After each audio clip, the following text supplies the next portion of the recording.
you know, that there are things that we need to be careful when we mention them, Mr. Fred. President Ruto won against the ODM despite having all full system that we knew before. So people have been on the side of Ruto.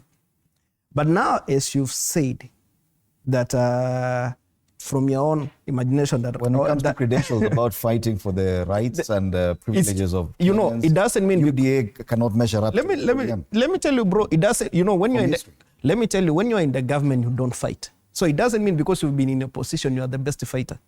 Unless with the other people to get into a position, then you see how they react. Do not imagine now because you are the mouthpiece to speak criticizing the government means you are the best criticizer or you are the best fighter.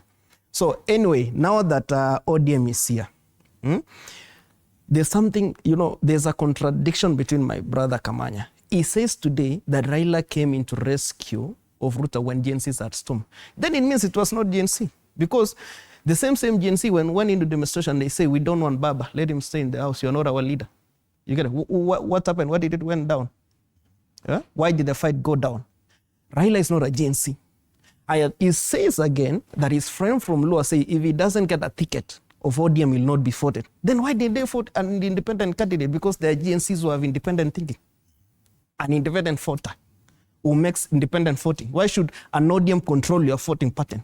It tells you this, that GNC protection that was here before was funded. And I've said in this station before, and even to know the truth, the other day when Ruto appointed CSS, we saw GNCs protesting in Nyanza for goodwill and saying now if you want to do any protest, do it in Nairobi.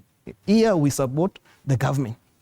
Listen as well, if you go today to Mount Kenya, Rigiji is the spokesperson, leave alone what Kamanya is telling us today. Because any GNC who is a youth today has gone to the side of Rigiji from Mount Kenya. A GNC from Nyanza has gone to the side of Railao. A GNC from Mokambani is with Kalonzo.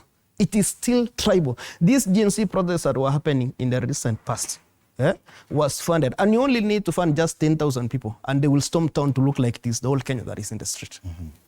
Let's respond to that, Kamanya. Oh, I don't understand. Hans is raising some other issues that we were not even discussing. Yeah, well, first of all, Fred, I did not know that there was a funding formula.